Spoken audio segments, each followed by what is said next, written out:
Los síntomas, las dudas, los testeos o las ecografías. Atravesar un embarazo implica enfrentar diferentes etapas. Pero ¿qué pasa cuando se la transita teniendo diabetes? Al mismo tiempo era como un proceso de, bueno, hoy estamos bien, hay que esperar a mañana. Pero era como, bueno, una prueba superada, otra prueba superada, otra prueba superada, vamos bien. El manejo de la diabetes se relaciona estrechamente con las decisiones que tomamos. Por eso cada profesional de la salud debe promover el acceso a la educación. Debiéramos tener una gestación, unas primeras semanas con valores bajos y mantenerlos durante todo el embarazo en la situación ideal. Soy Florencia Pereira y entre conceptos y testimonios en este capítulo hablamos sobre diabetes en el embarazo. Esto es Por Más, una iniciativa de la Facultad de Ciencias de la Salud de la Universidad Nacional de La Pampa.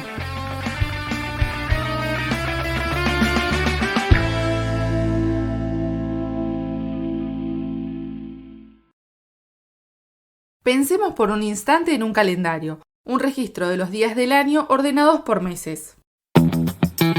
Si en ese calendario tuviésemos que marcar la fecha de un nacimiento, el tiempo cambiaría completamente. Los días se contarían en semanas y cada mes sería un nuevo desafío. Para una persona con diabetes, atravesar un embarazo tiene una complejidad particular.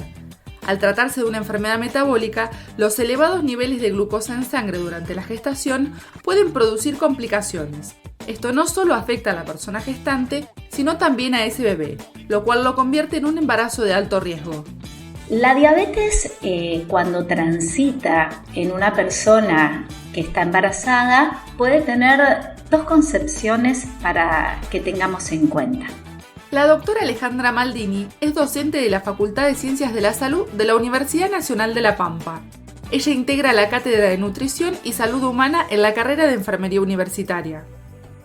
Puede ser una mujer o una persona joven que tiene diabetes desde niña, como ser una diabetes tipo 1, que es el tipo de diabetes insulino dependiente. Si esta mujer queda embarazada teniendo diabetes tipo 1, su embarazo va a ser un embarazo que está calificado como un embarazo de alto riesgo, por lo tanto va a tener ciertos requerimientos respecto a los controles que van a ser muchos más exhaustivos. Va a tener que controlarse su glucemia en forma constante. A veces necesitamos que se controle antes de comer y a veces también después de comer, y además tienen que colocarse la insulina en forma de bolos, insulina rápida e insulina lenta, y a veces también requieren del uso de una bomba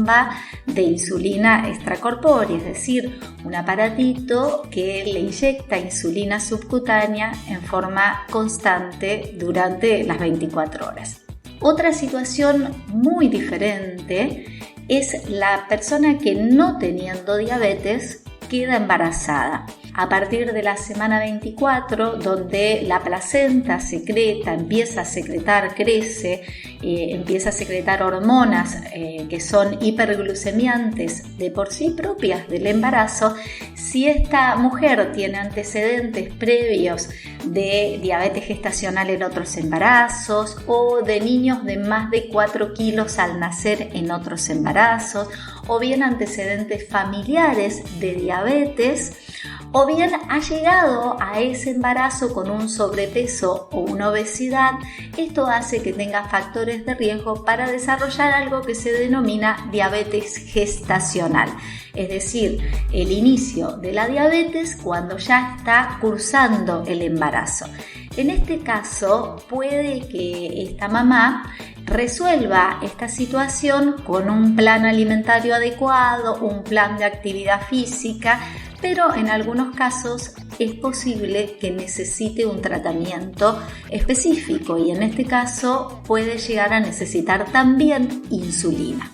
En 2021, la Federación Internacional de Diabetes estimó que 1 de cada 6 nacidos vivos presentaron algún tipo de hiperglucemia durante el embarazo. Pero más allá de los números, hay personas. Por eso, antes de continuar con nuestro recorrido, le damos paso a la siguiente historia.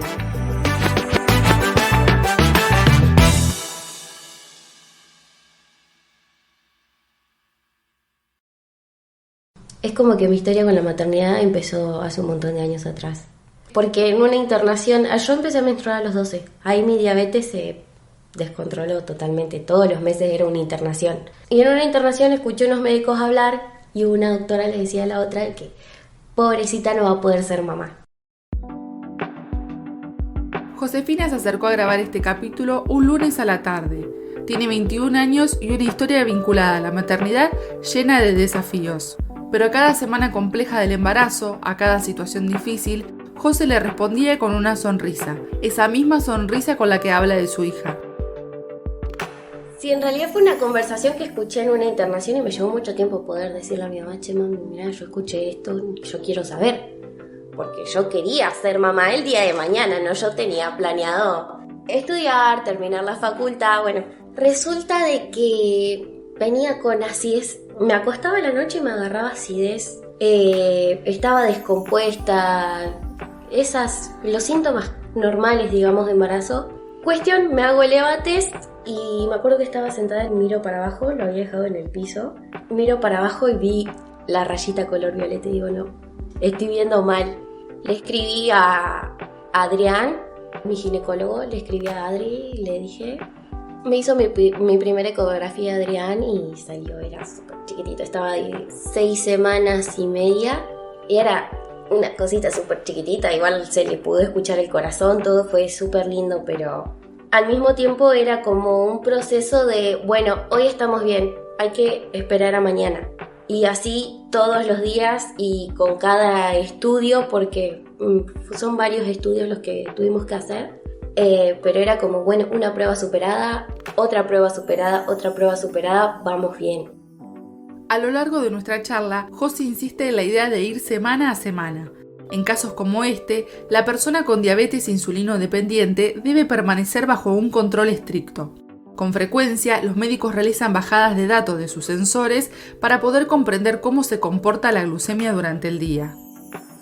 Yo tengo una bomba de Medtronic que tiene un modo automático. Esto funciona con un sensor de glucosa continuo y lo que hace la bomba es ir acomodando la basal en base a la glucemia que marca el sensor. Yo este modo automático durante el embarazo no lo usé porque era, para hacer la explicación fácil, era peligroso. Así que estuve usando la bomba normal, con sensor, pero normal con una basal programada. Habíamos intentado un montón de cosas, porque cada trimestre fue distinto. El primer trimestre fue divino, tenía la glucemia súper normal, parecía. Era un lujo. Ya el segundo trimestre fue un poco más complicado, ya el tercero me comía un bife así con ensalada y aumentaba 1 kilo todas las semanas. Es más, inclusive llegué a usar una insulina lenta, además de la basal de la bomba. Y la bomba con todo el cuidado del mundo para que no se rompa, para que no le pase nada, cuidándola como oro, y tuvo un rol fundamental, porque gracias a la bomba nada fue peor. Durante el embarazo, las mujeres con diabetes deben continuar sus tratamientos farmacológicos solo con terapias autorizadas. De esta forma se evita que el bebé sufra dentro del útero materno. Pero vayamos por más. Otra de las medidas fundamentales para reducir el riesgo de complicaciones maternas tiene que ver con la planificación del embarazo. Si nosotros tenemos en el consultorio una mamá con diabetes tipo 2 o diabetes tipo 1, uno lo primero que charla verdaderamente es este tema, porque planificar el embarazo es fundamental para evitar riesgos. Una mamá que ingresa a un embarazo con una hemoglobina glicosilada menor a 7 es un embarazo que verdaderamente va a tener menos chance de complicaciones. Si ingresa al embarazo con hemoglobinas glicosiladas más de 7, que recordemos que la hemoglobina glicosilada es un parámetro para testear el control de la diabetes de los últimos 3 meses. Que esté más de 7 significa que va a estar descompensada esta diabetes y que va a tener valores altos de glucosa en sangre, y esto, azúcar alta en sangre en la mamá, va a pasar a atravesar la placenta y afectar al bebé. Por lo tanto, tanto debiéramos tener una gestación, unas primeras semanas con valores bajos y mantenerlos durante todo el embarazo en la situación ideal. Para esto les proponemos siempre quedar embarazadas en situaciones ideales de controles de la glucemia, optimizar las titulaciones de insulina, el plan alimentario, tomar ácido fólico, controlar el peso antes de quedar embarazada.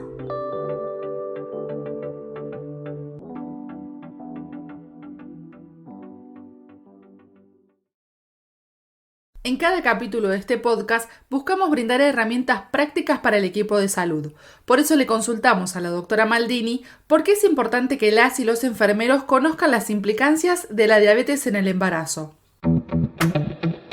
Bueno, para empezar, la diabetes es una de las enfermedades de alta prevalencia. Es una enfermedad crónica no transmisible donde los y las profesionales de enfermería deben siempre estar muy preparados, porque cuando lleguen a un centro de salud o estén trabajando en el interior o en el hospital o donde fuere, es muy probable que una persona de cada 10 vaya a tener diabetes.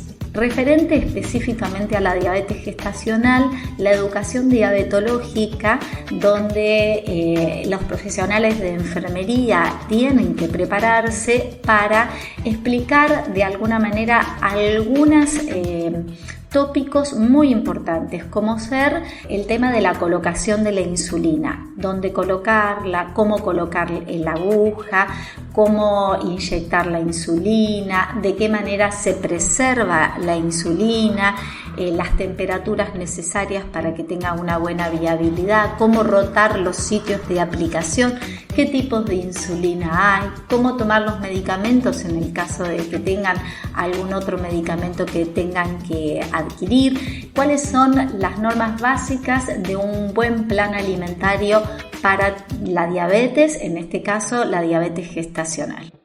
De esta manera, llegamos al final del capítulo, comprendiendo que el contacto con los equipos de salud no solo permite conocer las situaciones de riesgo, sino también prevenirlas. ¿Qué le dirías a una mamá que está pensando en atravesar un embarazo o que está atravesando un embarazo y tiene diabetes?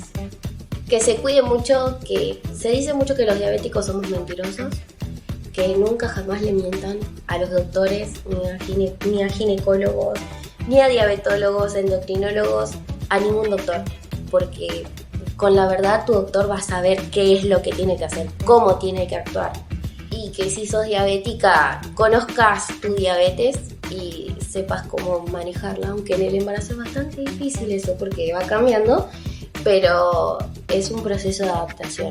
Entonces vayas tratando de ajustarla, digamos, de sobrellevarla lo mejor posible, porque todo pasa al bebé, todo va a tu bebé. Y el objetivo es que vos quedes bien, sana, viva, y tu bebé también. Y si tenés la posibilidad de planear tu embarazo, que es lo ideal en mujeres diabéticas, ¿no es cierto? Porque uno se tiene que preparar para eso. Yo no me preparé para eso. Entonces, después de que nació mi hija, ahí sí, pude llorar, pude gritar, me permití ponerme mal, porque de repente si mi glucemia subía, la única la que afectaba era a mí. Durante el embarazo la afectaba a mi hija también. Y tampoco, porque a mí me dijeron mucho el tema de no llores, no te pongas triste porque tu bebé se pone triste, porque no, sentilo, llorá, haz lo que tengas que hacer, pero después lavate la cara y arranca de nuevo, porque no queda ahí. Sos vos y es tu bebé. Soy Florencia Pereira y esto es Por Más, un podcast sobre educación diabetológica.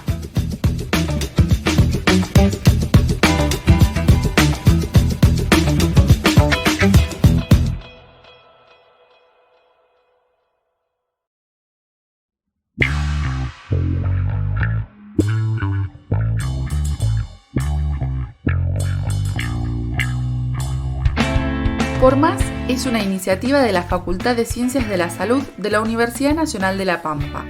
Este capítulo contó con la revisión teórica de la médica especialista en diabetes Alejandra Maldini. El guión es de Agustina Antonacci. El montaje sonoro es de Agustina Azcárate. La música de apertura es de Julián Dadam y Daniel Docampo. La ilustración de portada es de Florencia Mirazón. La coordinación del proyecto estuvo a cargo de la licenciada en Comunicación Social, Florencia Pereira. Te invitamos a encontrar más contenido en nuestro Instagram, @saludunlpam.